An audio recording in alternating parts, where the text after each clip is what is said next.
Dr.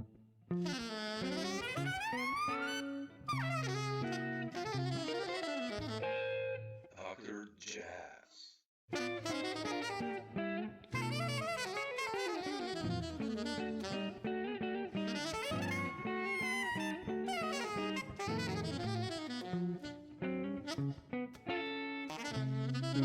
To ask you, Dr. I listened. Jazz. I've loved your music for such a long time, and your sound and your playing, but especially your compositions, and I Thank listened to your last one, Dance of the Mystic Bliss, you. Thanks, man. and it's stunning, man. It's like, the tunes. It starts with all these crazy, bizarre melodies. For me, at least, they are sometimes like really like, but yet beautiful. Love finally arrives. That's so beautiful. Then that little demon 7/4-ish kind of, which is like, what's happening? Like, how do you compose usually? I mean, like, what's your story there? When did you start, and even now, let's say for the last one, what's your process there? Well, I'll start with the now. It probably makes more sense because that the instrument I use for the most part is Logic. But I Okay. play piano, and I play quite a lot of piano. So I do use the piano as a sort of as a starting point, like for ideas, improvising with ideas, hearing the way two parts kind of work together.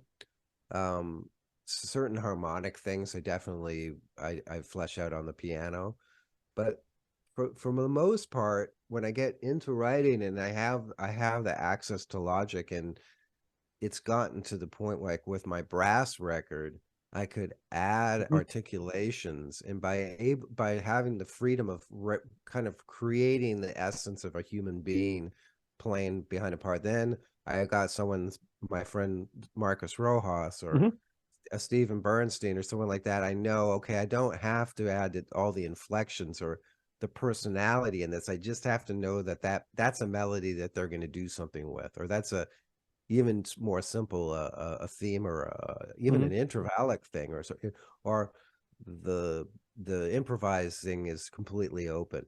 And but I know that the environment that I've created in the orchestration or the arrangement is going to give that sideman, which is such a terrible way of, it doesn't work with my music because everybody's a sideman or in my band. I mean, I'm a sideman. We're all leaders. We're all part of the aggregate of creating this music, and that really plays a big part in my writing, is knowing who I've got. So when I did I used Logic pretty heavily. I used to rely on Sibelius for a lot of writing when I was doing some TV writing and film writing. When I switched for a film score, the director bought me Logic, so I could create demos and That's yeah, better, exactly. Yeah. And I mean, the hardest part was in all of these is going from Logic to sheet music. It's just a very convoluted scoring program. So Sibelius I can see why people prefer it, but I paid for it, and then Avid bought it, and I was like, man, I'm not giving any more money to Avid. And they ruined Sibelius. I know It what was you mean. such a beautiful program before they ruined it. And I was like, I for scoring, I use a free program called MuseScore, which is great for charts. But for composing, I use Logic, and then I have to relearn the whole scoring software every year or 18 months when I get deeply into a project, which is my own fault, because if I just wrote all the time, I would get better. I don't know. What do you use when you write? I mean, I usually guitar. I mean, I take my guitar, like first write the initial ideas with a pencil, and then I go to Sibelius, and then it becomes messy usually because I start complicating, and I do undo many times to the previous versions, because sometimes the first pencil version, the 7 bars are like, that's it. I do. I tend to find that if I stick with really simple ideas and try not to do too much at once, things work out better for me. Like when I wrote a piece for the brass project with 2 tubas. Yeah, I love that one. Yeah, that's beautiful. Oh, thank you. Thank you. There was this tune called Henry's Boogaloo, and I wanted all this counterpoint, but I knew everybody would sort of get in each other's way if I didn't quite voice things properly, especially tubas, because if the tubas are always in the same range, and to be honest, when I wrote the music, I had the tubas panned, so it was very left and right. So when we made the record, that was everything. And then the guy who mixed it, he refused to do this the way I wanted. He was just like, "No, I'm going to put the tubas next to each other," and he was the engineer. It sounds great. So I was like, yeah, I didn't need that much, maybe for my own ability to hear it in a way that it made sense, that was good for me to pan it like that. But these tools are just so amazing for getting an impression of something that when I finally add the saxophone at the end, I'm quite anxious and it's quite nerve-wracking for me to actually play on all this stuff I write.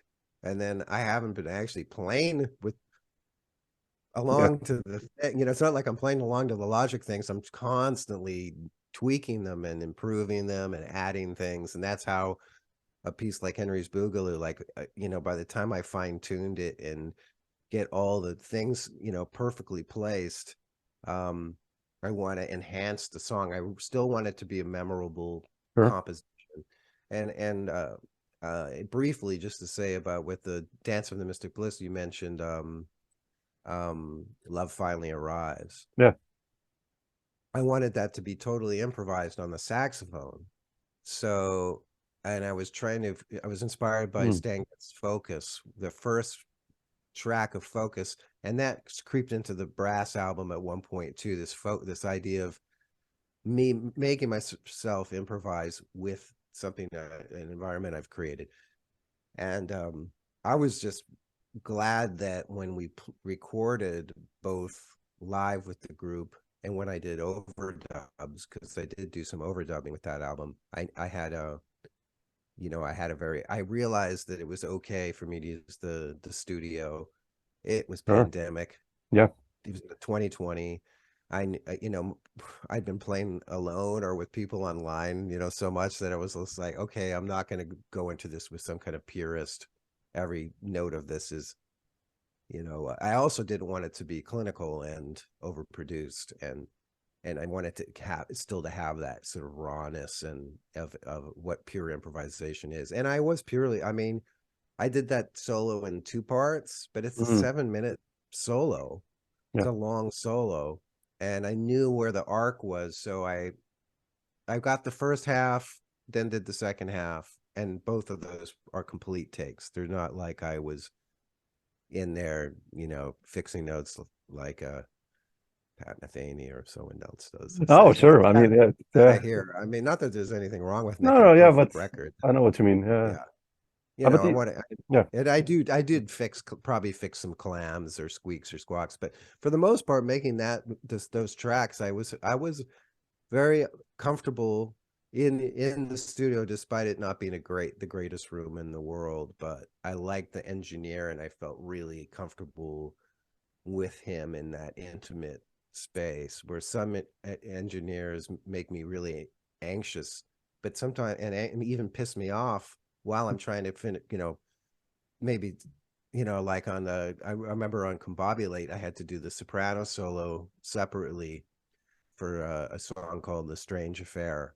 And the engineer just seemed like I know he was on like social media while we were recording these. He just was completely in another world, and he could care less what I was trying to create. And, for me, it was this really important thing and to make perfect. And it came out great. And I got kind of like, the more mad I got, the better I played, because I was like, I'm gonna get this done.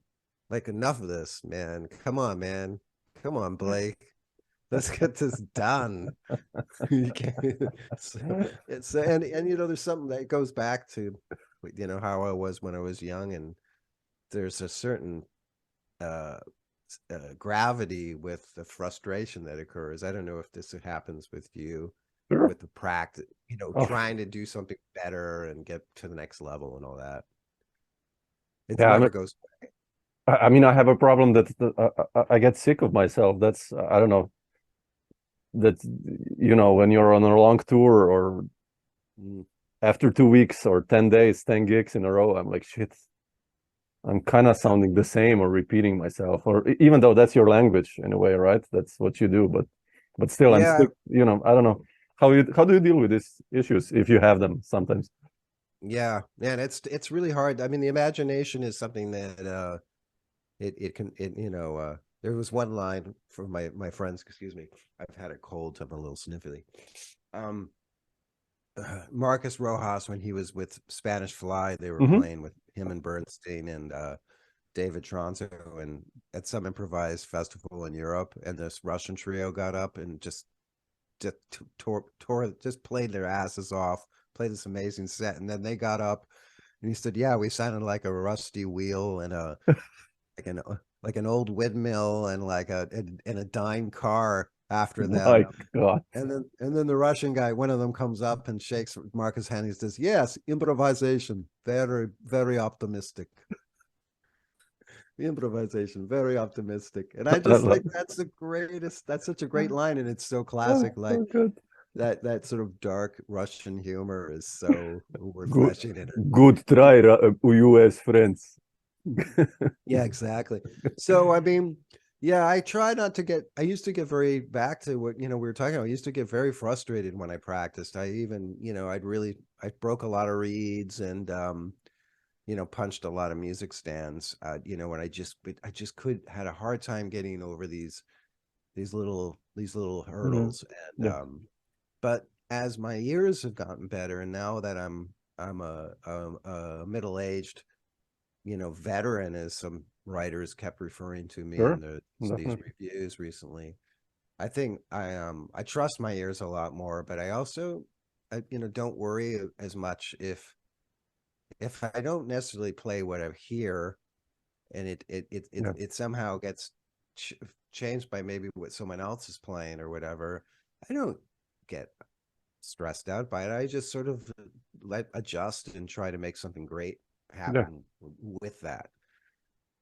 But if I really go to, I'm not gigging as much, so I'm not in the flow as much, and that is hard. That is an impenetrable uh, thing to.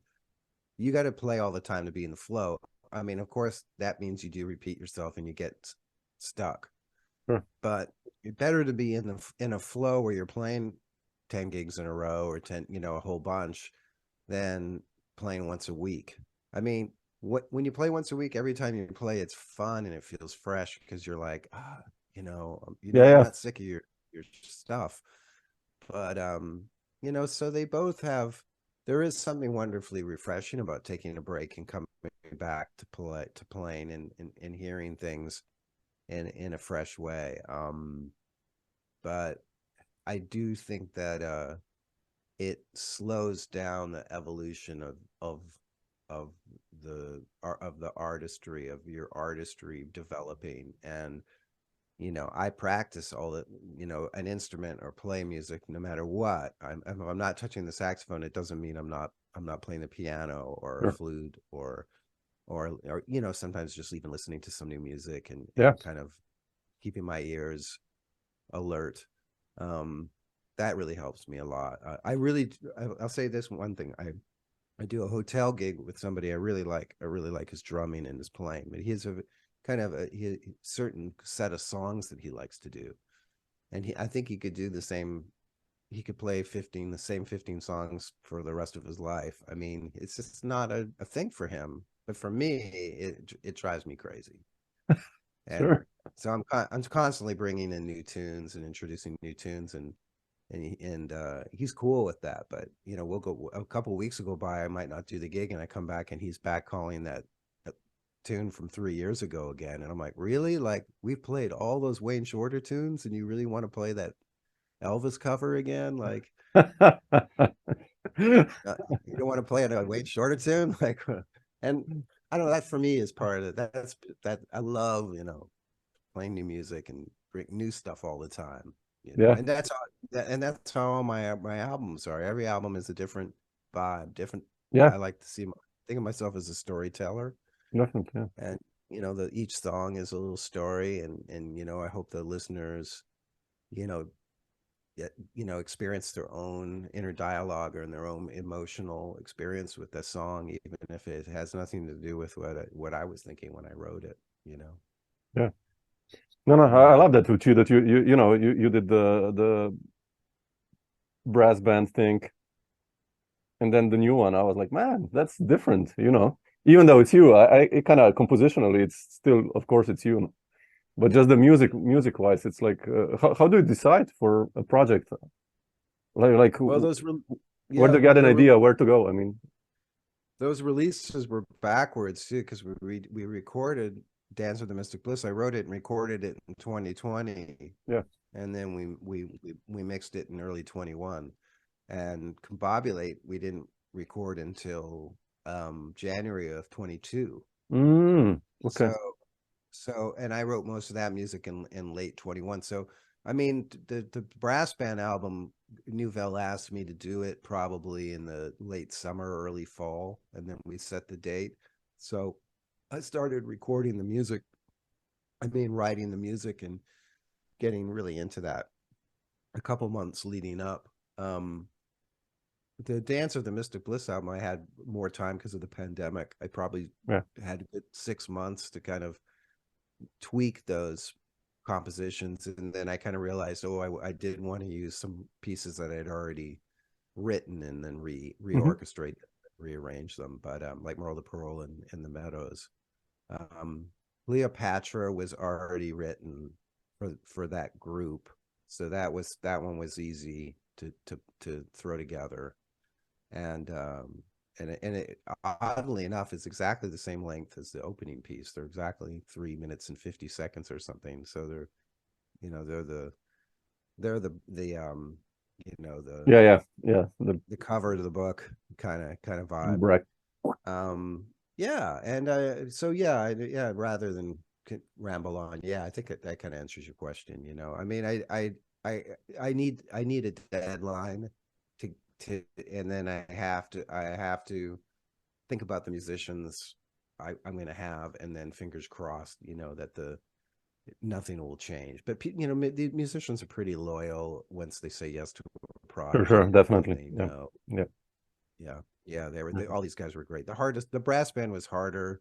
Um, you know, Marcus was honestly not very, you know, he was it wasn't relaxing for him to work with Bob, because Bob was his mentor. Sure. Yeah. And I mean, it's and I Bob think Stewart. Come on.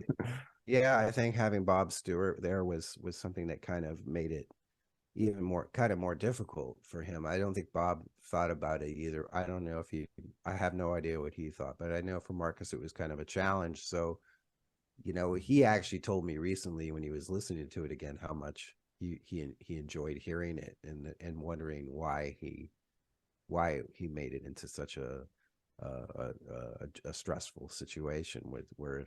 And I was like, well, I wrote all the music so you guys didn't have to, you don't have to be stressed about anything. It's the notes are on the paper. It's like the old line, you know, that Monk said, like, the music's there, all you have to do is play it. Play it. Yeah. Sure. Yeah.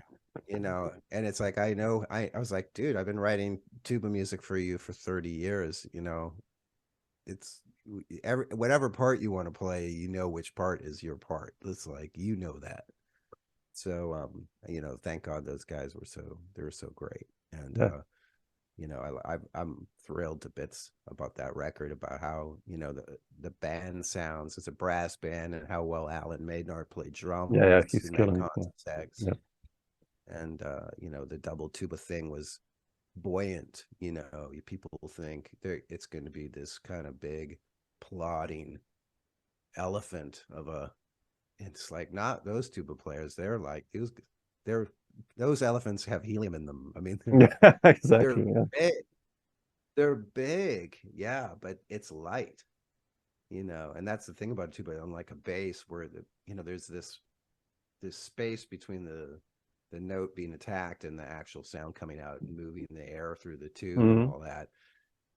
that's so special, and that's why it isn't a great walking bass instrument in a way, because the string bass is there's this, that attack and that Yeah, that yeah, that it's sound different. of the yeah, it's just so much more immediate. It makes sense that that it naturally evolved from, tuba to string bass Hmm. for dance music.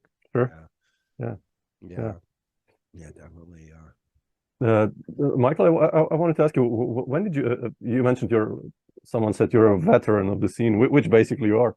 I mean, when did you move to New York? And Well, well, why did you I think decide? I mean, why, it's an obvious answer almost, but like, how did that happen for you? To yeah, I was pretty ambitious, I had a lot of support from my family, not financially. I came from pretty modest household. Um, I basically, kind of even worked my way through the crappy college I went to, and I couldn't really see myself going to university in Canada. It's not like free college. I mean, you got to pay, and I didn't have money. My parents didn't have the money for something like that. So I saw these grants that younger players were getting to study in New York. And okay. David Lehman had passed through Vancouver, and yeah, he did a workshop. He was really hard on me. So I thought I didn't think I would pursue working with him anymore after the workshop I did. But then I went to Banff. At the Ah, time, okay. the music director was Dave Holland, and the band was basically Dave Holland's band, So ECM band. Kenny Wheeler was there and all those guys? Oh Yeah, man, that's killing.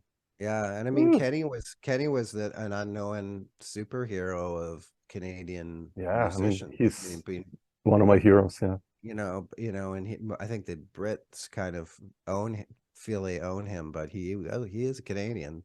And Gil Evans was born in Canada too. A lot of people don't know, but yeah, I mean Kenny. So it was Kenny and Steve Coleman Oh wow.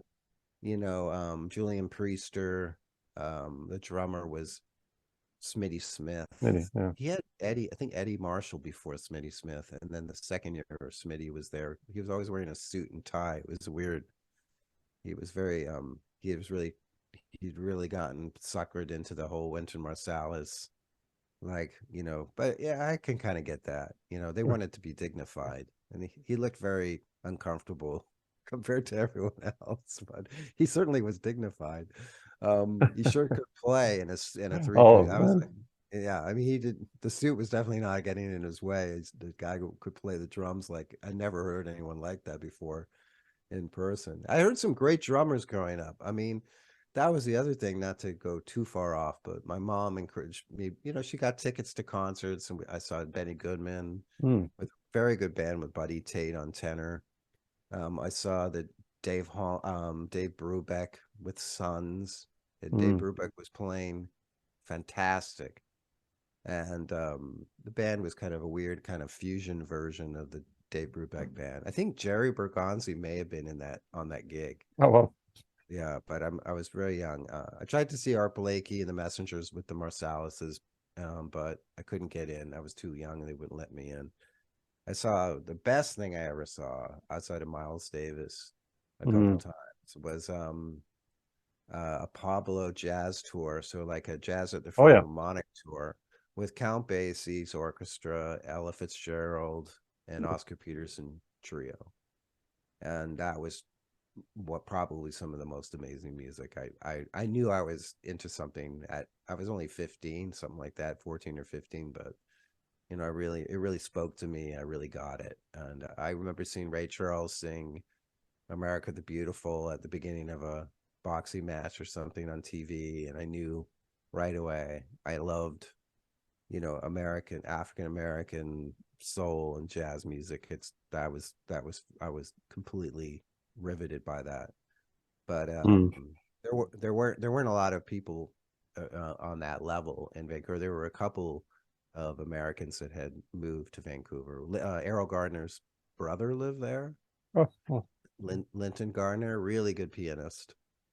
There's a guy named Elmer Gill who played with Lockjaw Davis and some great American jazz musicians, and he was teaching and he was a great player and funny guy. And some really good young players in Vancouver. So they were getting Canada Council grants. I applied for one, and I was on the wait list. And then at the couple months before the expiration, they told me I was going to get the grant. So I packed up and came to New York alone. And yeah, I never really wanted to go back to Canada, but eventually I did for about 6 months. And kind of recharged my battery and got a little bit of money together, and then went back to New York, and then scraped by for a couple years, until I got in front of John Lurie at a bar one time I was playing, and then John heard me, and yeah, I wanted to ask you about that. yeah, that was when I got pulled into the Lounge Lizards and pulled into a scene that no longer exists. How was that like for you, the Lounge Lizards? I mean, that's incredible band, man. That's like, I just shared a clip, and there's a Japanese fan who puts videos up all the time on Facebook, and he put a clip of us from Warsaw, from the Jazz Jamboree in 1998. And so I've been in the band 8 years by then, but Steven and I were like super tight. Because we had all these horn parts without John that we would play together, and then things that we would play behind John, and it was all memorized. We would rehearse enough, and I just loved John's. At the time, I don't think we really realized how brilliant John's music was, in the sense that it was music for, I just wrote the other day, this is music for a future yet attained. Like, yeah, we're not living in a world yet where that music is meant to be, in a way, like it's so ahead of its time. It's really ahead of time. Yeah, true. And it's not about virtuosity and technique in a egocentric kind of way. I mean, even John, even though he had a huge ego and ran the show, gave all this, again, the aggregate, like he needed all of us to make the thing happen. And that was an amazing new way of seeing music and hearing music, and seeing it created from the bottom up, little silly little, funny little pentatonic melodies that would turn into these gorgeous epics. And I was just fascinated by it. It was definitely a big influence on me, and to this day, a lot of my writing and my playing to some extent, but certainly my writing, I really owe a lot to John and Evan Lurie, John Medeski, David Tronso, like all the musicians that moved through that band. Billy Martin, this guy Mickey Novazio, who I don't even think he stayed in music. They were just great players. Of course, Calvin Weston, the drummer. I never got to play with a drummer like that before. Super powerful. So there I was, all of a sudden in a really hip band, and I finally wasn't poor, for the first time in my life. I had a little money, got a decent apartment. Yeah, it helps. It was nice. I basically kind of stayed in that apartment, and the result of those good times in the 90s really carried me through the next 20 years, pretty much. I got to stay in that apartment, and those friends and those associates on and off, are still most important relationships. Colleagues, really loyal and good friends still to this day. Yeah. No, I mean, like, it's amazing. Yeah, like the 90s for many of your generation, it's like, I think you guys must have played the entire time, when I think of the projects and the albums being made. It's like, so much Europe gigs, I guess, way more than now, probably, and Yeah, touring. There were some pretty amazing tours with John in Europe. It wasn't like a band that was touring, 100 days a year or something. There were 2-week tours every 3 months, something Oh like wow, that. but that's a lot, man. That's a lot. But it was like 8 weeks of touring a year, and then it was the more than New York gigs, because we do a whole week at the Knitting Factory or someplace, or the Village Gate, and all the whatever venues we happen to be in. Sometimes we do one-nighters or two-nighters, but usually we'd be someplace for a whole week. And he was really into that old-fashioned thing, like, still happens only in a few jazz clubs nowadays, where a band is for, in residence. So yeah, we had that was a great, exactly what we were talking about earlier, about getting in the flow.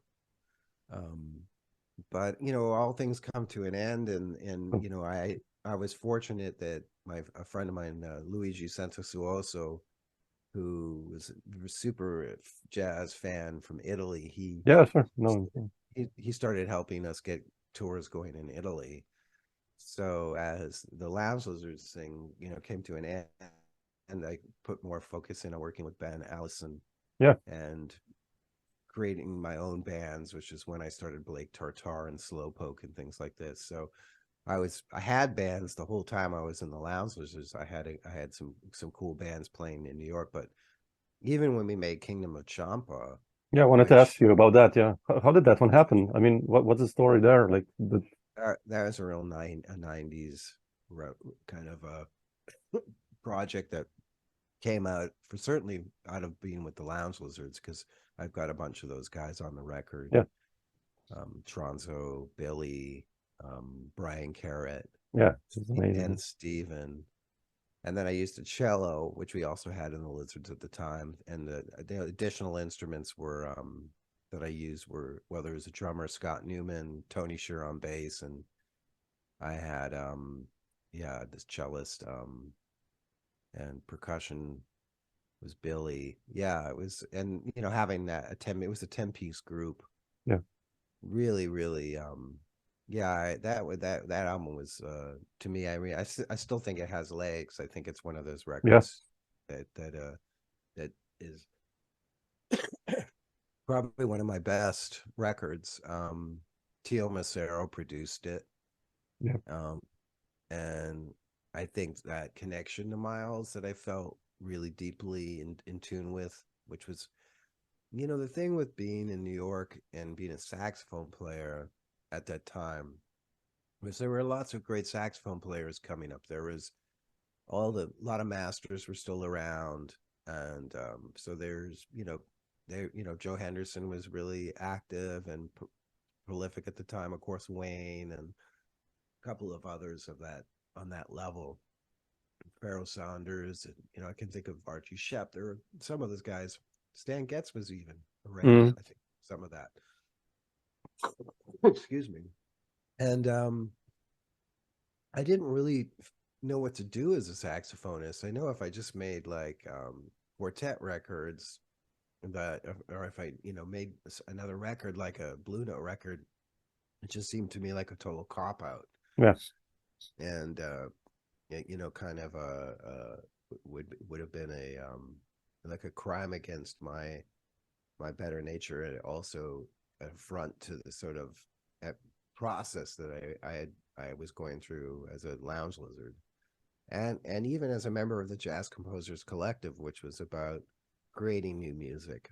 And I think by making that record, it really turned a lot of heads, especially, I know it was I think it really changed like how Ben Allison thought about what kind of music was possible for him to write. Yeah. And his music really changed quickly after I made that record, from kind of quintet, chamber music, to a more kind of world music thing. And I think there's a lot of saxophone players that were around at that time, younger than me, and some of my students, because I actually had students then, they were really into what I was saying on the horn, but also really seeing that, like, oh wow, if I put my sound in a situation that's not necessarily a derivative kind of sounding thing. It's like it's actually kind of a new thing. Yeah. And even though I wasn't reinventing the wheel, it was this thing that Miles Davis had been doing for decades. But I really took that to heart, and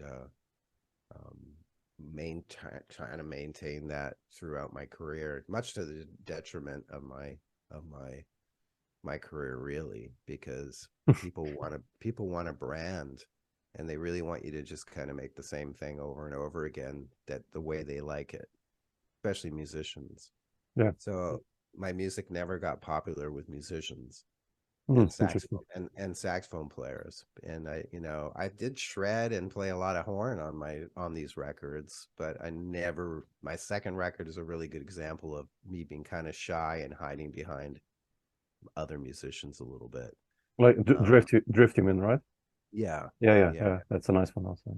And I think again, I was more about the aggregate, but I think I was getting a little more insecure about my playing, and that may have been because the reception of Kingdom Champa was art critically so good, but none of the festivals would book me, and I still couldn't get out of the bottom. When I played the Knitting Factory, 50 people would be there, and I just didn't understand why, after playing with the Lizards in front of thousands of people, why weren't some of those people coming to hear me?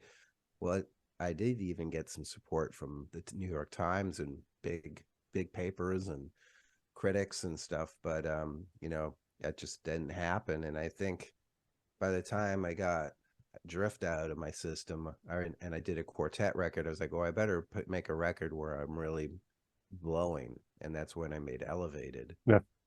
And then that also had the same critical success, but just didn't get me in the Blue Note or the Vanguard, or that's bizarre, man. Yeah. Any festivals in Europe, and not to drag that into like a bummer thing, but when you're young and you're producing like that, I mean, nowadays, I see a lot of people who make far less interesting music getting far more opportunities. Oh man, than I did. Terrible. But nowadays, sometimes it's. And I mean, I don't really, and a lot of that generation don't even know who I am, and they're not aware of any of the music I made or any music that happened in the 90s, really. So there's a real disconnect in the scene in New York. Is people don't even know who John Lurie is, young people. But then occasionally, like I was teaching at this workshop in Canada last summer, and this 14-year-old bass player I had, her dad's an experimental musician, so they were watching Painting with John and Fishing with John, and she was so psyched to find out, oh my God, you're from the Lounge Lizards, and you know John Lurie. And then I said, oh, I wrote to John, I was like, you've got a young fan here, and took a picture of her like playing in rehearsal. And then he wrote back, she sounds good, or something like that. Tell her she sounds good. use a pick or something. And it's like, hey, John Lurie has some advice for you. And she was just like, stars, like, what? So it's worth, it's like, yeah, okay, John is, I still think he's pretty super famous. I mean, having an HBO show doesn't hurt, but in the grand scheme of things, no. Yeah. I mean, but it's if I would ask my students, or if I go to a workshop, people just don't know anything. The younger generation, they somehow skip some parts of the history. Just I don't know. Yeah, I don't know what's going on there. I don't know if it's just the way that they have access to everything. I do think what's happening, what hasn't changed, is that young players want to be inspired by people of their generation, and look up to people from their generation or the generation before them or something, a little bit, but there is some weird stuff going on, and definitely I met a good, very nice saxophonist a few months ago, and then went to his Instagram, and he does a lot of playing, with transcriptions and things. Yeah, yeah. And one was about the blues, and there's just nothing bluesy about it at all. And I had to really tie my hands behind my back not to write him and go like, this is nonsense. Like you don't know anything you're talking about. You don't know, you're not playing anything that has nothing bluesy, and nothing that, it's like not even the blues, let alone bluesy. It's just it's weird. It was a weird moment for me when I just realized that there is a disconnect between an emotional, vulnerable kind of music that I was encouraged to make, and is a very important part of improvising music to me, especially the actual act of improvising. Yeah, is about being vulnerable and fearless, and kind of, I don't know what the fuck is going to come out of this, but I dug myself into this hole, and I'm going to dig myself out of it. And that's what all that practice is for, is to put us in that position. But I don't see people in that position. I see people completely playing it safe. True. I mean, absolutely true. Yeah. you know, and I give a lot of players a lot of chances to show me else, you know, otherwise. But, you know, sometimes I went to see someone who's very famous now, and one of the writers who used to write about me was there, and he was just like, this guy he doesn't have anything on you. And, you know, it's like, you know, he's just like, it's just so, it's like, why is he playing like this? And so it's just dance music kind of thing. And I was like, well, it's really fun, I think, for people to listen to and dance to. And, you know, we just kind of changed the subject, went on to something else. But I think, you know, he was the same generation as me, and, you know, he didn't get it either, but it kind of helped reinforce for me a little bit more of my sense of my identity, and being proud of that, regardless of whatever success should be measured by nowadays in terms of popularity. Yeah, nowadays it's all, and, you know, where I'd be like, oh well, the records stand up to the test of time, and, you know, that's a legacy to leave, you know, to create, and that's this, that, and the other. But you know, yeah, anyway, we could go on about this for no no, but what you said, those records, I mean, if you check, you know, I'm a huge history, like, jazz encyclopedias, and I listen to music a lot, and if I look at the records that were done, saxophone records, late 90s, or where you kind of did Kingdom and Drift, you really went for something unique, you know. Those are like really stand out, because many of those saxophone records are like, yeah, you know, it's like you said, it's a blowing date, or it's a really good blowing date, but it's after two tunes, you're like, okay, I'll skip, you know. I don't know. I'm a huge Bill Frisell fan, for instance, so that's why maybe I so much relate also to your music, because it's different and trying something else, not playing Stella by Starlight or whatever, or which is a nice tune otherwise, don't get me wrong, but, you know, like, being individual, I think that's so important. Of course, that then the commercial aspect, I think, is a little bit tricky, but yeah. And I think with the guitar, you know, there are a lot of guitar players out there, so I think there's a bigger audience of guitar players buying and checking out music by other guitar players, and they're a little more of a, maybe even a little bit more of a you know, kind of a obsessive fan base or something like that than with saxophone players. I mean, I'll look at all the fans of, you know, that Bill has, you know, built over the years, you know, he's such or Schofield, or, you know, some of the Abercrombie is an example of someone who was amazing, who didn't get that. Yeah, man. Fame, yeah. You know? Yeah. He was at that Banff workshop I did too. Really? Yeah, very nice guy. I love John. Yeah. I didn't totally appreciate a lot of that at the time, because I had an album by him called Night, because Michael Brecker was on it. And Jan Hammer, I think. Yeah, I mean, there was a guy, you know, I mean, who I loved dearly, but I probably liked him on a lot of albums more as a sideman the albums that he made over the years, and eventually, Abercrombie? no, Brecker. Brecker. Oh, sure. Yeah, yeah. Michael, yeah, but yeah, Abercrombie. I know he made some masterpieces, and I know there's a couple out there. I was never pursuing guitar player records too much. Again, it was like I never had really that enough bread to buy all the records I'd like to own. So whatever I could get, it was like, oh, I got $20, I'll get this. So, oh, this has got, Brecker on it, so I'll get this Abercrombie record, With Brecker. and Yeah, sure. it's burning. It's Jack Deschanette and Jan Hammer, Yeah. and it's a great record.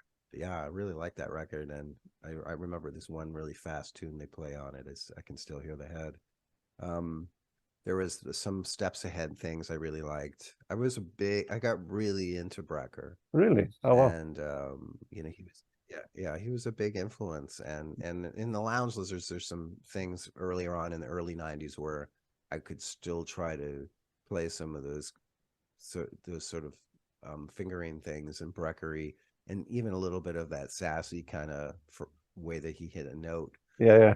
And then I suddenly realized that I didn't want to play those soul sax cliches. Nothing against Michael or anybody, but I was like, I'm going to remove these dweedly D's, as I call them, out of I would never have a dweedly D or hit a lot of grace notes before I hit a note, and try to kind of get own my ability to play a phrase and start a note and go to another note without relying on those cliches. But those cliches are super strong still in players. I hear them even more now than ever. There's people playing the same somebody else's ideas all the time, and then they think they're delusional, and they think that they're improvising and that they're inventing something, and they're just just completely stealing some other people's music.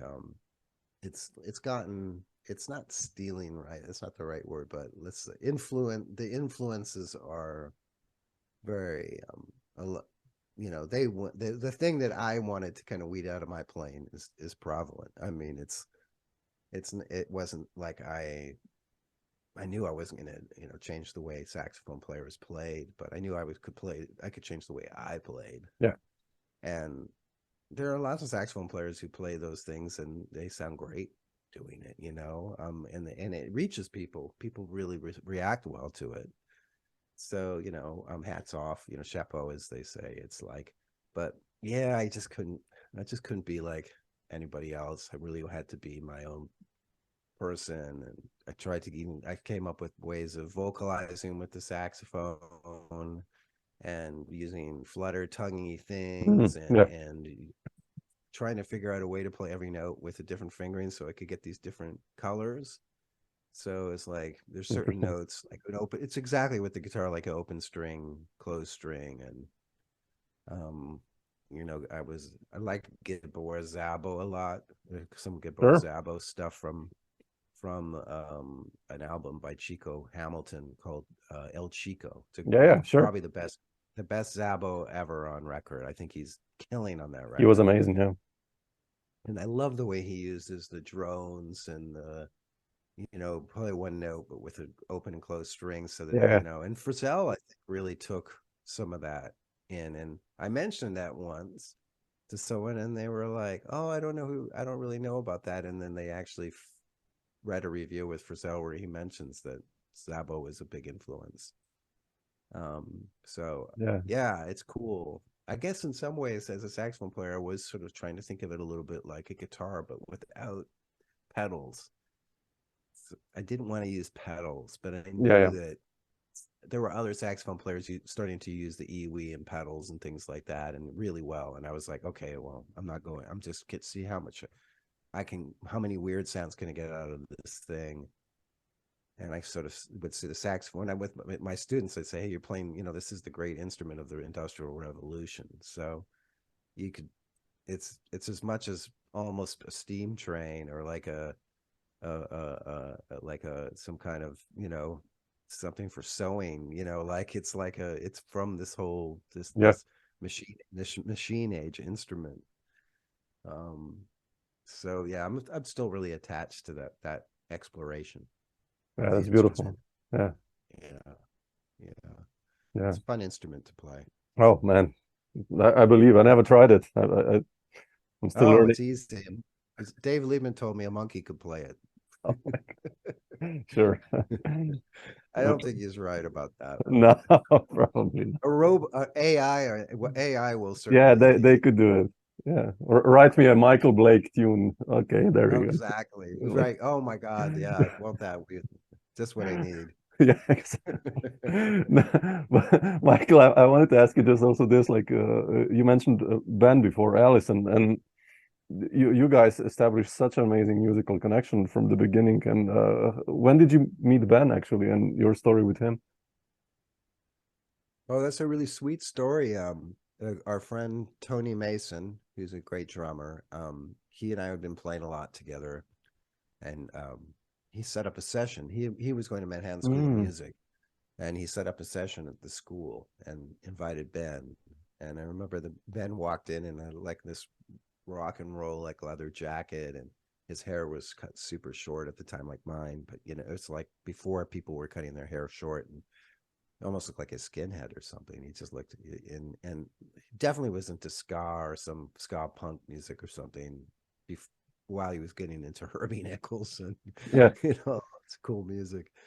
So and he was already into that stuff then. I mean, he knew Frank Oh Kimbrough yeah. and you know so we went into the room to play, and we started playing a tune or something, and it was kind of okay. But then Ben was like, "Hey, let's just turn out the lights and improvise." So we turned out the lights and we just played in the dark. And I just remember thinking, "Oh yeah, this is it. This is my guy, man." And we both had a really we have very similar kind of personalities. We're both kind of shy in a way, but also very um,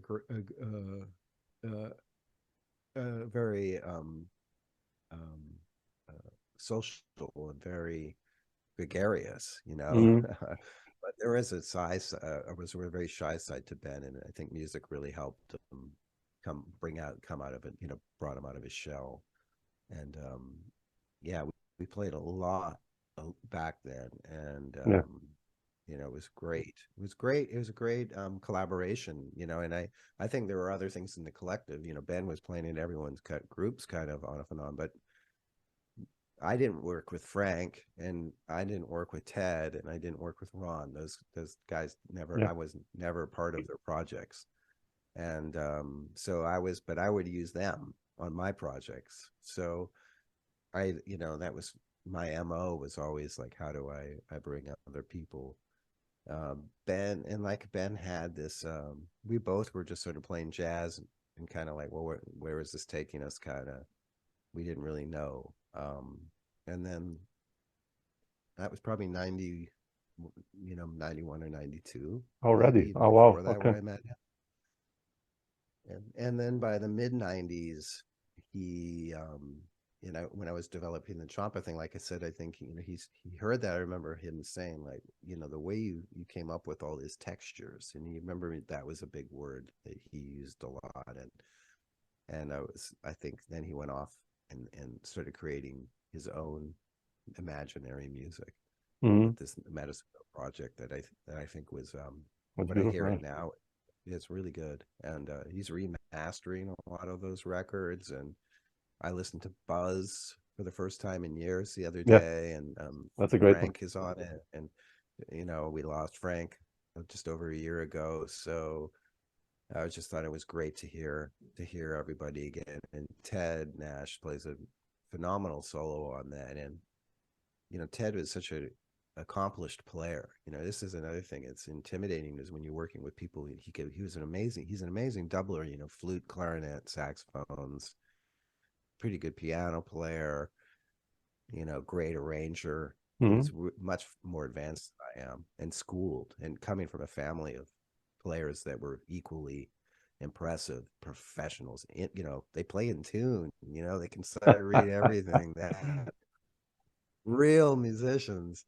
And you know, where it's back at that time, there were also musicians who couldn't even read music, who made amazing music and play, and Sure. everything came out, like John Lyric, you know, or Charles Gale, or you know, there's so many, you know, other. But I have to admit, like, I always admired that, not to say studio musicians, because they were more than that, but that type of professionality was something I thought, well, I got to make a living somewhere. So I think the fact that I did mentor that level of musicianship, what allowed gave me opportunities to be a studio musician a little bit, not on the level of, you know, Chris Potter or someone like Andy Schnitzer or someone, but I definitely, you know, I did play at, you know, jingles, and you know, got on the occasional film score, and Hmm. you know, did you know, did some a lot of, obviously, you know, projects for people, and horn section music.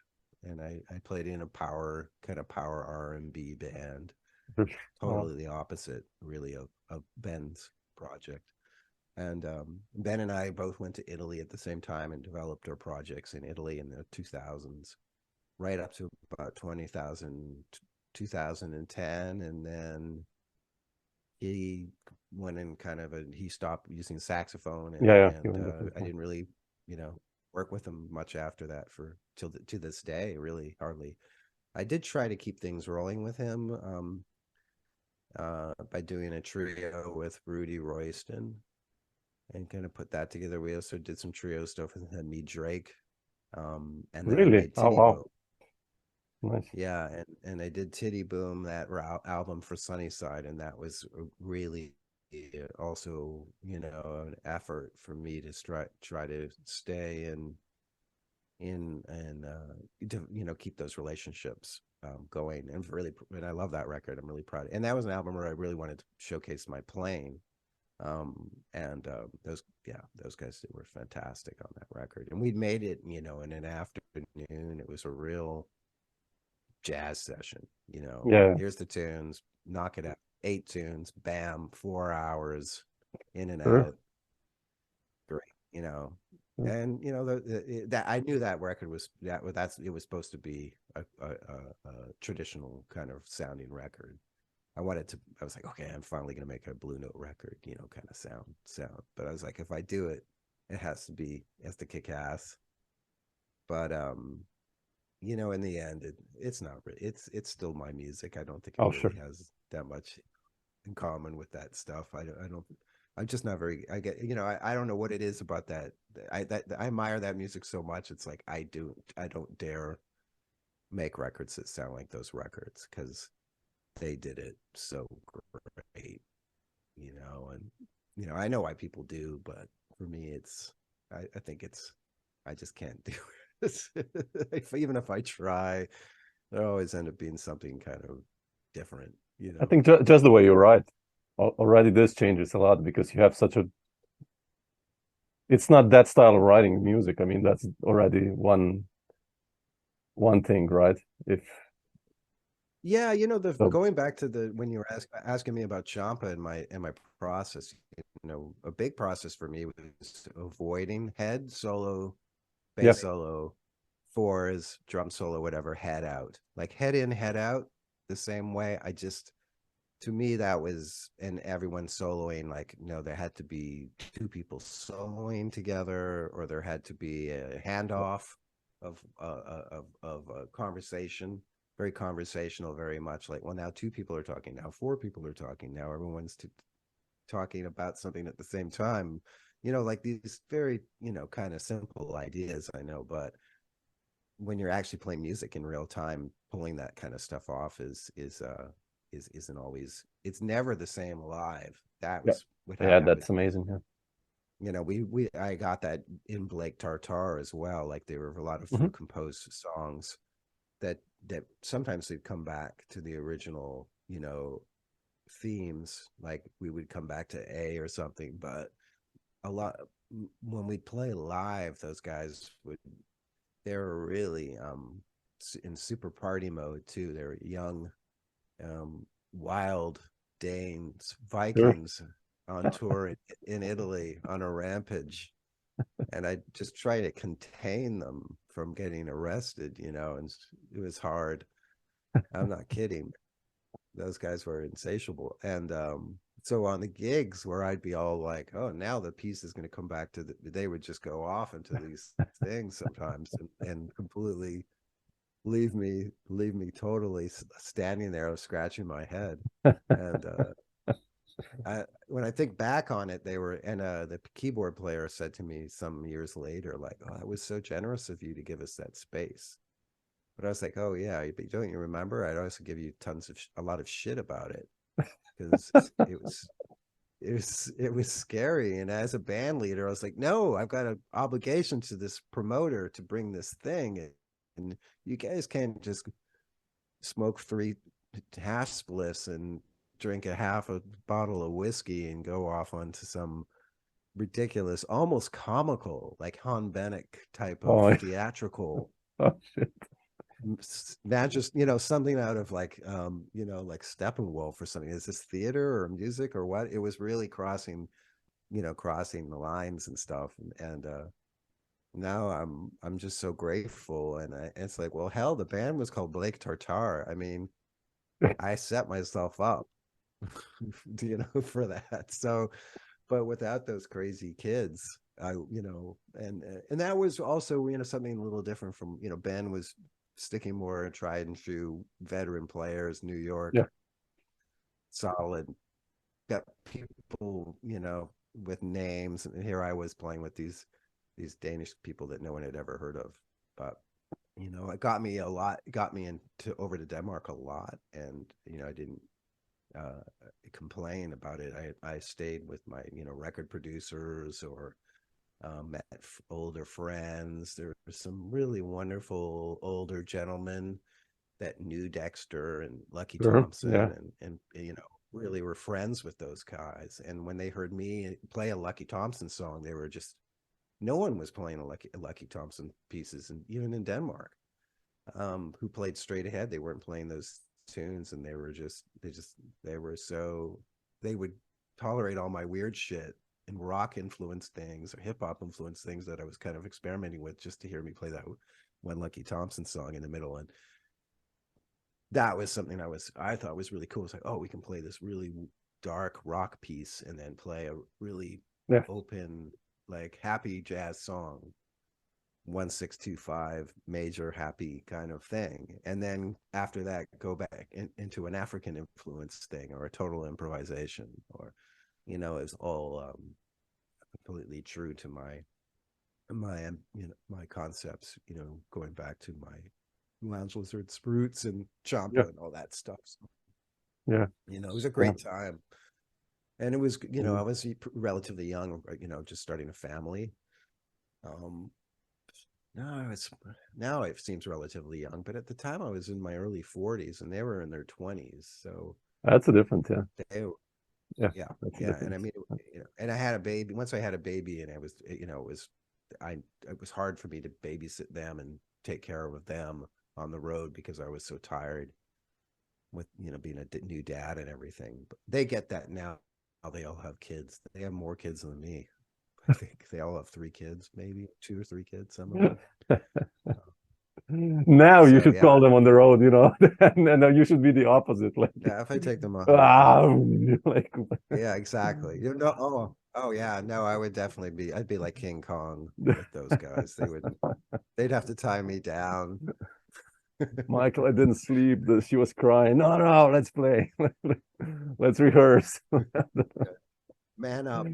Yeah, exactly. Well, they hated rehearsing, so it was hard. That was the thing, you know, that you have to let go of too as a band leader. And I think, you know, when we see Miles' music in the 70s, it's very hard to. He seems like such an intimidating guy, but I think he let go a lot and with those bands, and just like, I'll let these guys guide me. But somehow he was such a genius. He was able to stay in control of all that wildness, and sort of unearth, you know, that, you know, everybody's, you know, rhyme kind of these like primal musical things in us, you know, to get Keith Jarrett to be a freak, and you know, chick, and you know, to bring out that in those guys, you know, these sort of crazy, um, fearless and imaginative, like we were talking about, you know, those guys, you know, they you know, I think they felt indebted to him for the rest of their Oh, careers. definitely, yeah. That he, you know, he gave them that, and that's what I felt as I was. My ego was pretty strong then, and you know, I felt like I was, you know, we would have concerts sometimes where people would just go crazy, and I thought, oh, you know, we're gonna take over the world with this, you know, because the response at a concert would just be so incredible. And you know, I don't know what it would have taken for us to become more popular, but I guess a good agent. But you know, we just again, it just sort of like faded into obscurity. But I think, you know, in a way, maybe that's best. And you know, I'm touring with Creston this spring. Really? Oh, wow. Yeah. So there's one trio out gig in the week, but he booked about 6 gigs out of maybe 7 out of 8 days in Beautiful. Denmark, and I'm really excited about it because I guess I just want to be an improviser, and I want to just go back into that flow in that space of like, well, what's coming out next and what's coming. And with Creston, I can change gears anytime I want, and he'll go Yeah, yeah. with me. You He's know, very so open. we don't, yeah, so it'll be great and exciting. I wish we were going to Slovenia Yeah. Oh, man. and I hope. traveling around more, but it's, Yeah. yeah, it's contained. It's all in Denmark. Denmark. Yeah. It's my first, yeah, it'll be my first gig in Europe in 5 years. Wow. Of course, yeah. Next one's COVID Romania. was in between, and yeah, makes sense. Yeah. Yeah, maybe Yeah. 4, yeah, so like Yeah. 4 or 5 years. Yeah. Yeah. Yeah. So I'm I wanted really to ask looking you. forward to. I mean, you already mentioned this now, but like, yeah, what's in this beside this tour? Do you have something else coming up, like as a band leader also? Are you writing some new music? Do you have something new in mind, or? I don't. Yeah, I wish I could give you a solid answer on that. You know, when my brother and I started our label, um, I kind of knew that the first new release by putting out Dance of the Mystic Bliss, I didn't even want to put that record out, just to talk a little bit about that, because I wrote Really? Wow. it for my mom, Mm. and I was so emotionally um, attached to the idea that it was something literally like this spiritual thing that I wrote for my mom, and my, in a way, my family, in a way. Or I didn't really want to put it out into the world, and then I Mm. thought maybe I was just being selfish. Or I think more than anything, I suffered from a great amount of grief and depression, and I think that the grief kind of empowered me to write this music, which turned out to be quite joyous and kind of a celebration of positive things, not a dreary, Hmm. kind of record at all. But and you know, capture my mom's spirit to some extent. But I was freaked out by how it might be received, and I didn't want to force somebody to have to like it, because if they said they didn't like it, I would punch them in the face, like, oh, you know, you're insulting my mama, you know, put them up. And you know, that was a bit of, it seems a bit silly, ridiculous now when I think back, but I think when I made it in 2020, and it just sat there for 2 years, it's easy then to say like, hey, you know what, I'm just going to leave this for me, and you know, that's okay, because I felt post-pandemic absolute hopelessness Hmm. about revitalizing my music career, and I Mm. haven't been able to do it. I put these 2 records out, and I'm very grateful that I have I had the energy and the support of my someone like Nouvelle, Elon Mailer, and my brother and my family, and but you know, it's 15 records in almost 30 years, and it's I got the same response. No festival invitations, no, I couldn't even book the band in New York.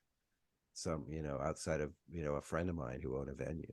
Yeah. But when I look at Birdland Theater and Roulette and other venues that are supposed to program music like albums like this, that are especially ones that are critically successful, the only thing keeping those records from becoming more heard more is live performances. Yeah. If you're not out there playing live, it's really hard to get people to keep getting the word out. So I'm not really sure what to do about that anymore, because it's it's not that I want to stop making new music, but the business is making it harder for new music Sure. to be disseminated. And like, I don't need to rag on other people's music, but when I hear someone like, look, how do you compete with an artist with a huge following, and these younger musicians that come up and they just become there was always a couple that it seems the industry wants to prop up, Yeah. out of America anyway.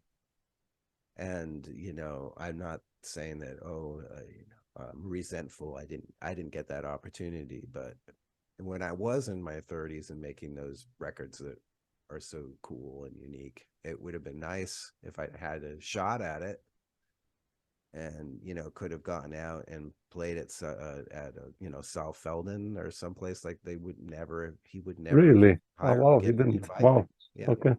Wow. No, none of those festivals ever invited me. And Sedades, the big Yeah, touring sure.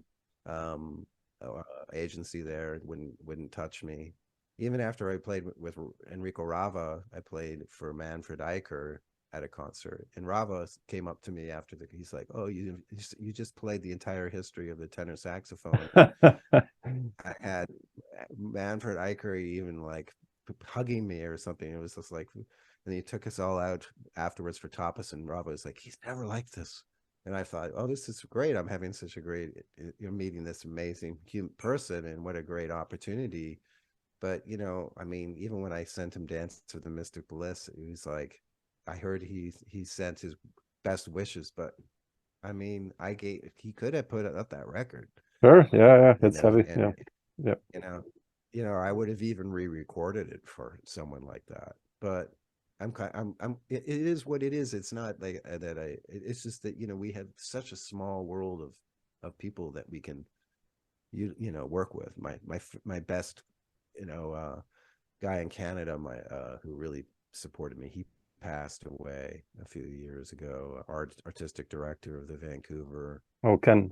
Yeah. Music Society there, Ken Yeah. Pickering, Yeah. Sure. And yeah. and tremendous supporter of European free music, Yep.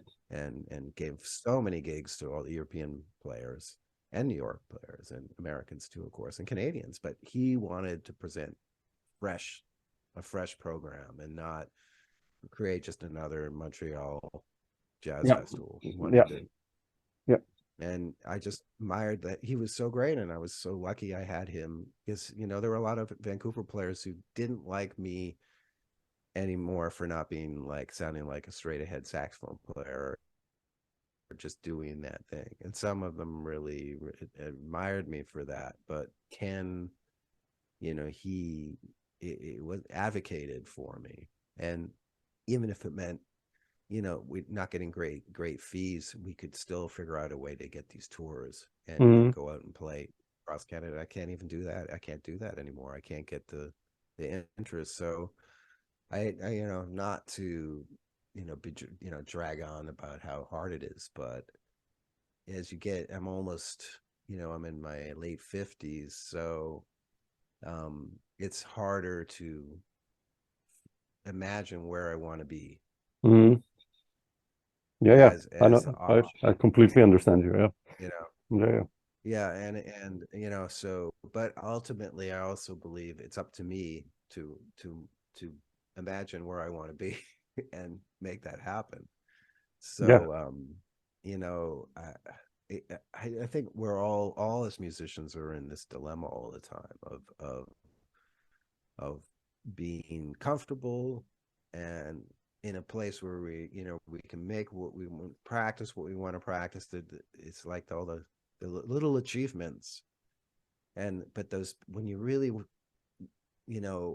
strive for a big achievement and something kind of majestic, it becomes more of a you're in a more vulnerable Yes. position. Yeah. You have Definitely. more, because you have more to lose, and then it's easier to start comparing yourself to other people who are getting those opportunities, and question, what's going on, why am I not getting that, and what should I do about it. So then you try to do something about it, whether it's got something to do with marketing or Yeah. whatever you can think of. Make a video, I mean, things like trying to reach people in other ways, and again, you just you run into the same walls. And I don't have the answers anymore. I don't know, where people are who want to hear me, but they're not reaching out to me. So Mm. how many people do I feel at like asking for something? It becomes like that, and then it starts to feel a little desperate. And so, I decided to get a job after the pandemic support ended, and I took a job as a bookseller Mm. at a high end bookstore called Rizzoli here. And we have a music series. We have great art books. They do make a lot of great art books, and they also make some just absolutely terrible luxury nonsense books. But um, I'm still there. It's been over 2 years. I thought I might work there 6 months or a year, but and get back on my feet. And with these two records, I got sort of getting more optimistic. So I just, I don't know how to do it. I don't know where to do it or who to do it with. Yeah. I know. I know. I hear you, man. Yeah. I'm And the same. I'm the same sometimes yeah, because you yeah. I keep. mean, Yeah. I think you've got a European scene there, but it's also very regional, and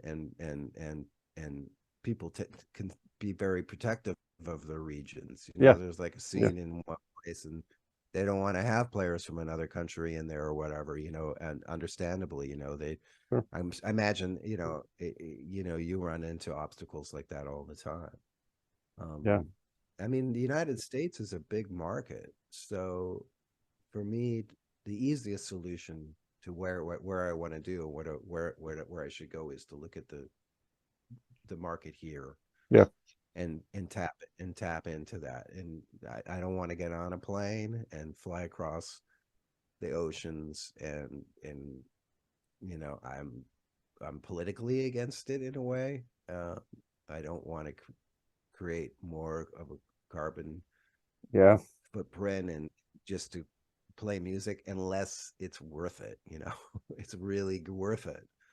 um so you know I also am really thinking a lot, not reminiscing but embracing the era that I made music in, and the communities I have had a part of it. Unfortunately, some of these my old friends are still with me, and I feel it feels good. It's okay, like, Yeah. why why not let some other young people have a shot, Yeah. Sure. right?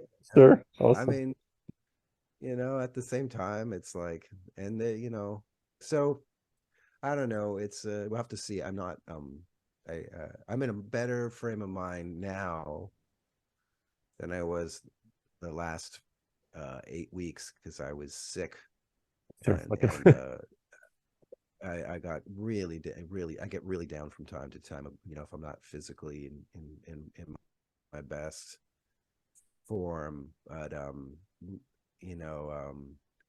you know, even just talking to you like this for me is very therapeutic, Oh yeah. and makes and I really appreciate having having a chance to just talk about these things with somebody, and somebody who also I have so much in common with, Yeah. obviously, even though we've never met, as far as I know. No. I don't think we've ever met in person. No.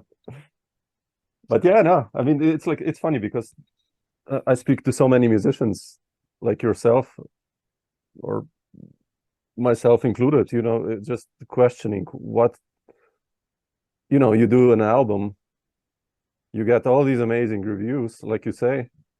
And for me, it's like those reviews don't mean anything to you anymore as a person, right? As a musician, it's like, yeah, okay, super. A 5-star there. It's a record of the week.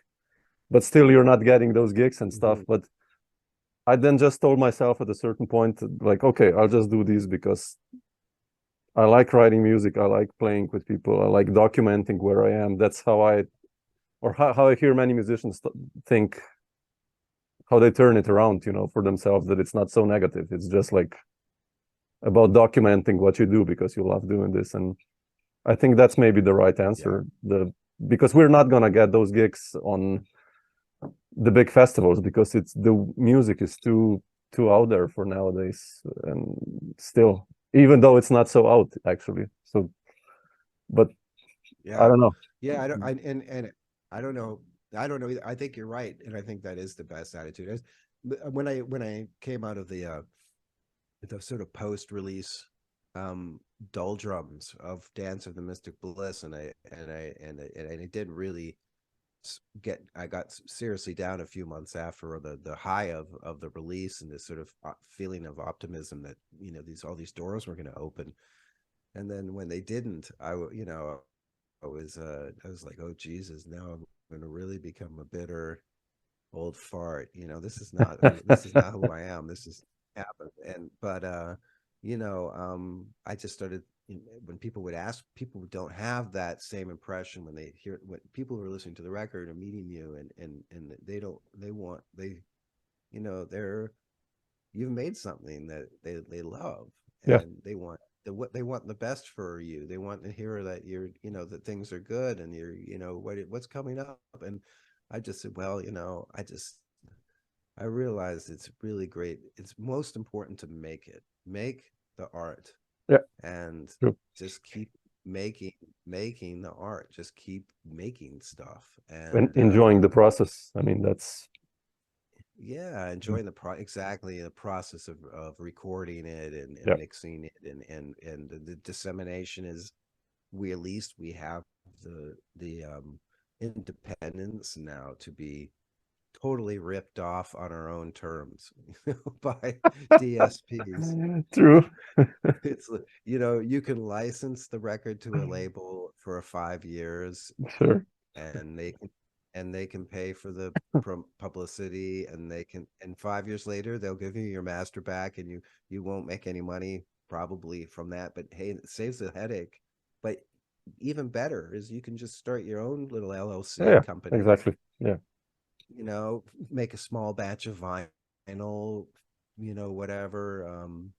This is what we learned with PNM, just another sidetrack. It's like this DIY thing, and this great positive thing we're on right now about like being in charge of our destiny, our work, and owning it. And we went way overboard with our vinyl. Like, we made 300 vinyl. That's a lot, man. Yeah, and we had to take 2 tracks off so it fit. And when we were in this process of designing what to do, and my brother wanted to do, is the guy behind the vinyl, and I'm gonna put this on him, because if he had really certain what he wanted, we would have done 100 for way more money, and done a beautiful, rare, you know, collectible Yeah. vinyl. And instead we did this, like, let's mass produce a bunch of vinyl because it's so popular and it's all going to sell. And it did not sell. Sure. It's hard. Yeah. You And need gigs for that. Yeah. yeah, Yeah. you need Yeah. gigs, and then you got to Yeah. carry that stuff around. Exactly. Yeah. Like, how am I going to get on a plane with a saxophone and a suitcase and a box full of vinyl and Yeah. Exactly. T-shirts or, you know, whatever. See, so I mean, this is the thing I would recommend to anybody. You know, if anyone is out there listening, is like, oh, how do I put my stuff? You can get a digital service provider, super easy. Emu Bands, you know, there's some DistroKid. There's so many of these great, you know, it's easy to organize. It's not that time consuming to put that whole digital release thing together. And the next thing you need to do is make sure that you're registered, you know, with Sound Exchange. Make sure you're registered with you know, any kind of uh organization that collects streaming royalties. um you don't even have to be with BMI or a music publisher anymore, unless you're being played on, you know, satellite Yeah. radio and real old-fashioned radio. They'll collect those publishing royalties, but you'll own all your publishing. You'll own your master, and there you go. Now you've got, you know, you're on the way of building a catalog that you know, is not something you're not going to have to try to like, I've lost um, only about 6 or 7 albums like I don't own. Mm. And you know, so when Paul and I were putting you know, the vinyl order together, I would have liked to have created a much more less is more, and quantity over quality over quantity kind of a thing. I think it works better for us in our position. Yeah. Rather than shooting for the stars and thinking, oh, this is just the first pressing of thousands of vinyl I'm going to sell. Yeah, that would be nice, actually. Yeah, but Yeah. I mean, it wouldn't. I would sure. have loved millions of streams. Sure, man. Too, Yeah, sure. but, you know, how do you get the bots to decide to, you know, put your album on a playlist? I mean, they say they have editors doing this stuff, but Yeah, but you know, how do you get into this? So, you know, there's all that stuff combined can really mess with your head. Yeah. And I've certainly let it get to me. And then when I come back, it's like, well, this is about making something. Well, then I have to stand by that and learn from the experience. And, you know, Paul and I definitely learned from this, and, you know, also investment of a publicist, and is in question now. And also, like, my brother said something really honest and quite sweet when the Guardian chose our album as album of the month, and we saw how little impact that had. I was like, I can't believe it, you know, we're not getting more streams. And he's like, oh, I can't believe we're not selling more vinyl. And then a couple weeks later, I was like, man, you know, I would have really thought that would have been, you know, started a domino. And he was like, you know what I really feel bad for is the writer, because these guys are taking the time to listen to these thousands of albums or whatever, hundreds of albums, and write about them and influence people. And they have the people are people paying attention, and reading and taking their, you know.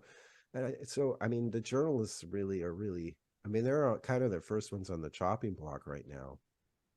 And it's good that will really, for jazz and classical, I think, you know, music criticism is still a big part of the machine, and the whole magazines and journals and critical, you know, that those getting those check marks and those thumbs up and things, those stars and things like that. It's still pretty vital part of that, not pop music, but definitely, you know, you know, this art form of creative music.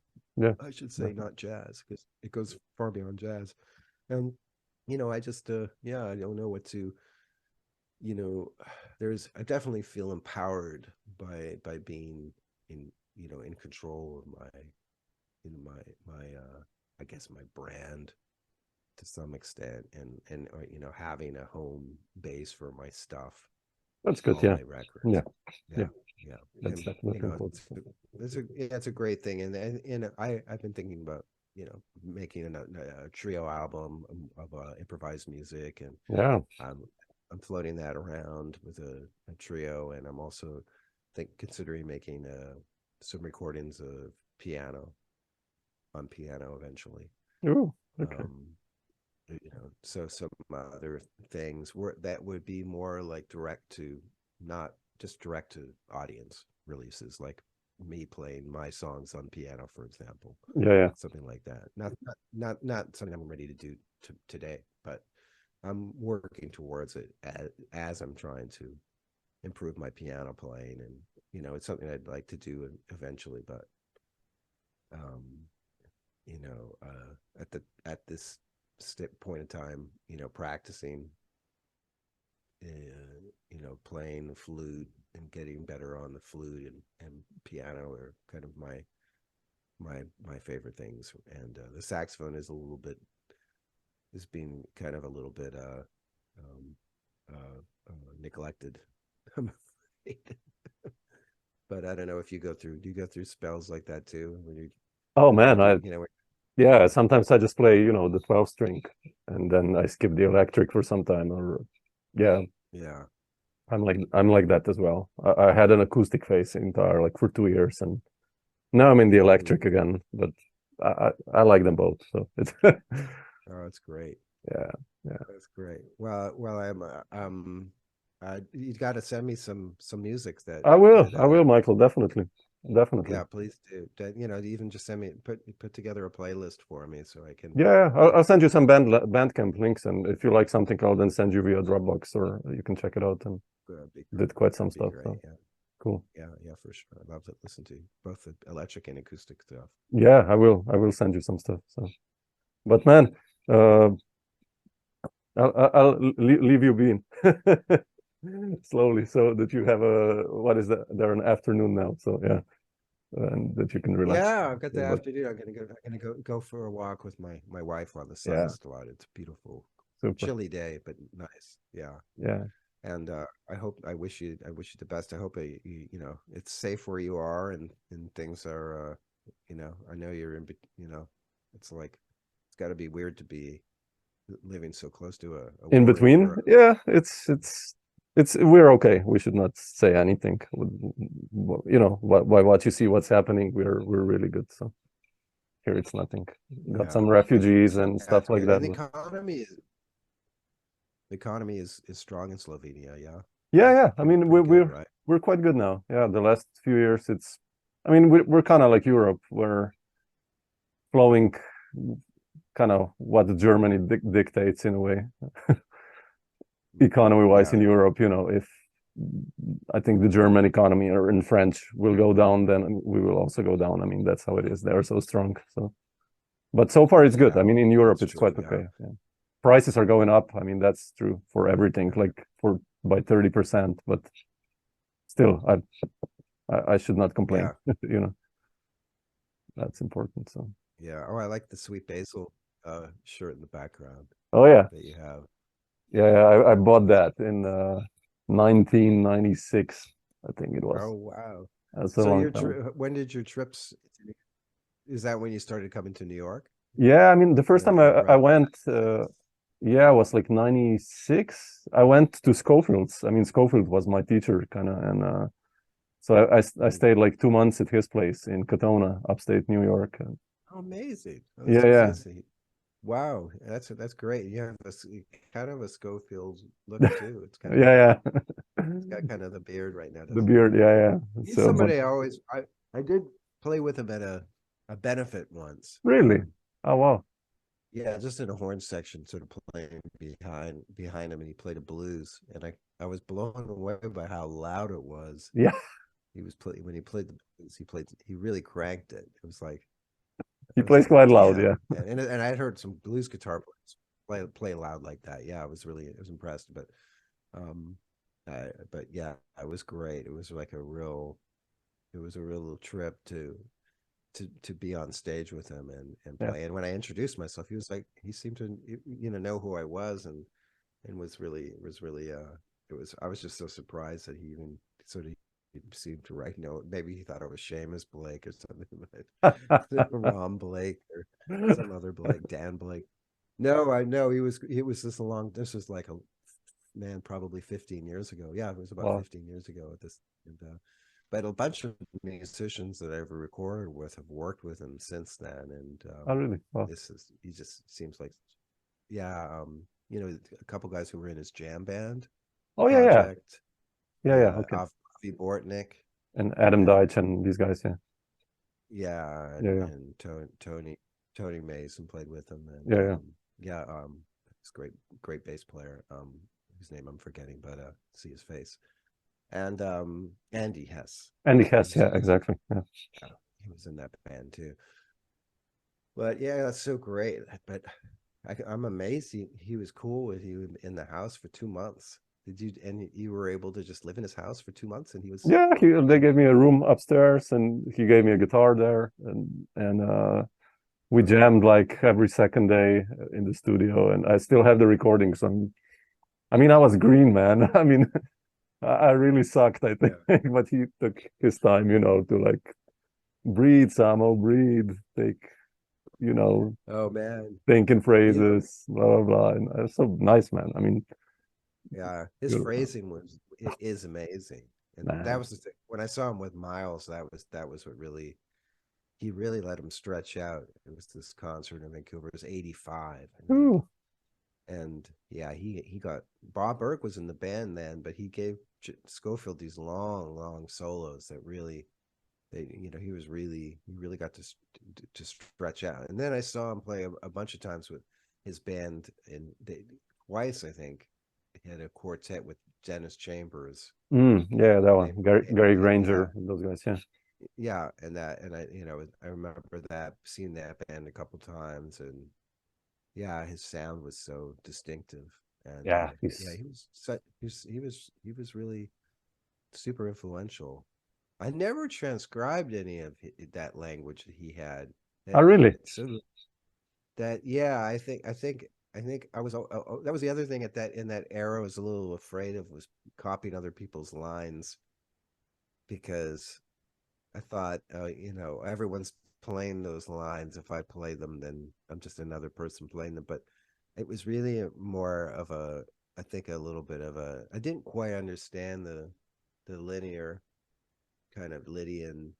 Yeah. Playing over the changes thing that Sko did. And now I also had this thing with, if I heard something that I really loved and I didn't understand it, I didn't want to understand it, because then it wouldn't be mysterious anymore. Yeah, and makes sense. and I think that maybe that's true of the Schofield thing. That's the sort of way, and it's also this way the guitar sense. If I actually see the notes, I'll be like, oh, it's just, I know what those notes are. Like, yeah, I know what those shapes are. It's not so weird. It's just the sound of the guitar gives it this how he plays it, right? mysterious aspect. Yeah, and how he played it now, and that's the thing. Yeah, his phrasing was so beautiful and so sinuous, right? Yeah. Just incredible. Monster player. Yeah, it was great. That was a great thing, being able to hear him so much in that era. I mean, this is probably for me like really early 90s. Yeah, I think probably when I heard it was late 80s, early 90s. Late 80s. Yeah. Did you study with other guitar players in New York? No. I mean, no. Just with Sko, and I mean, I studied actually literature, American poetry and translation, and I didn't study music. So, oh wow, kind of guitar wise and jazz wise, I'm self taught and lessons with Sko and stuff like that. But I discovered things by myself. Like, oh shit, this is how this goes. Wow, you can play a triad over this, and it's what's everyone knew already. I was like, oh shit, this is amazing. So, but it's cool. I love it. I had I didn't work a lot with Kurt Rosenwinkel, but one time we were on this gig. That was like this happening in this downtown bar, and I was subbing for Ilhan Israhim, who runs New Blue, And it may have even been Ilhan's gig, and I was subbing. But anyway, I remember we had there was some music that had some lines involved, and I had spent, I was very good. I'm very good at sight transposing, but I remember looking at it in advance to make sure I had it together. And then when we were on the gig, Kurt had started playing the head with me, and I couldn't believe it, because the guitar players would always comp and leave the melody to the saxophone player if it was a lot of reading involved. Yeah. And he just started he was reading this thing better than I was sight transposing it, which just seemed to me stunning, because I'd never seen a guitar player read as well as that. And it seems actually like a lot of that whole cliche about guitar, how to get a guitar player to slow down is to put a chart in front of them. Like, those kinds of jokes aren't true anymore because I guess in the schools or the training. Yeah, I think they learn that a lot. Yeah. There's a much less of this sort of disconnect between art. My son is a guitar player. Oh, really? And he was describing a guitarist he was playing with, and he said, yeah, he thinks like tabs. So his tablature is still like the numbers. Yeah. He doesn't think of it as notes and intervallic and harmonic relationship. He doesn't know what note he's playing on a chord and things like that. And he's really suffering, because he's saying, I need to play with people who are better musicians, because they'll make me a better musician. Sure. And I was like, well, that's probably the reason why most people go to music school is to play with people who are better than them, so they can really have a challenge to improve. Yeah. And I think it is really true, and I even think as a veteran player, when I listen to certain musicians, whether they're younger or dead or whatever, sometimes I just play stuff to kick my ass into practicing, or even just thinking better as I'm improvising. It's great to continue that journey, and that it's the humility involved in this endless process of thinking that you suck, and exactly. And people are like, what? You never suck, you never even sound bad. But you have this whole other experience that as a player, and you hear the greats talk about it, and everyone says the same thing. Sure. Whether it's Charlie Parker or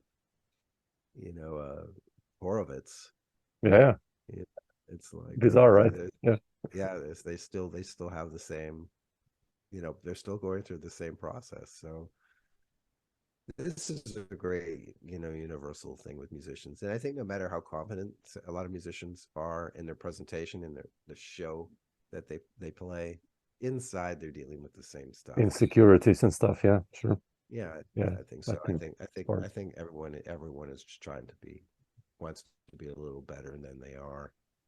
All the time, definitely. So I think that you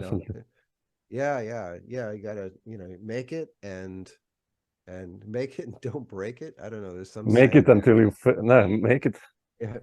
Fake it until you make it. Fake it until you make it. Yeah, that's it. Fake it until you make it. But also when when you're making stuff, you just gotta this in a conversation like this, it becomes really abundantly clear how much we have in common. Yeah. Oh man. Through all the time. And I mean, you don't have these conversations. I don't really have these conversations with my friends. So it's great to speak with someone that you don't know super well, because it's quite the transparency and having an open dialogue about this process and over time, like how things how to make stuff and make it last is it's really a revelation to believe in it and definitely, and not to stop. So that's why I love doing these talks. Yeah, me too. I mean, that's why I love these talks, because it keeps me going. Also, like, to see that everyone is struggling in a sense, that we're all in the same boat. That, in a sense, I know it sounds bad, but it's also for me like comforting. Like, okay, shit, Yeah, all no, it of is. us are No, dealing with the same issue, you know. And it's like, okay, then if it's all of us, then it's okay, I guess. So it's I don't know.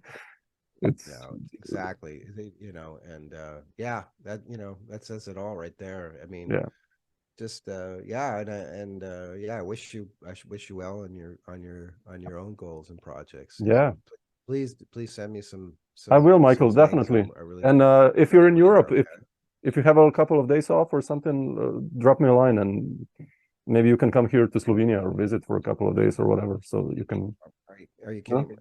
Annette and I I'll will send you an come, email.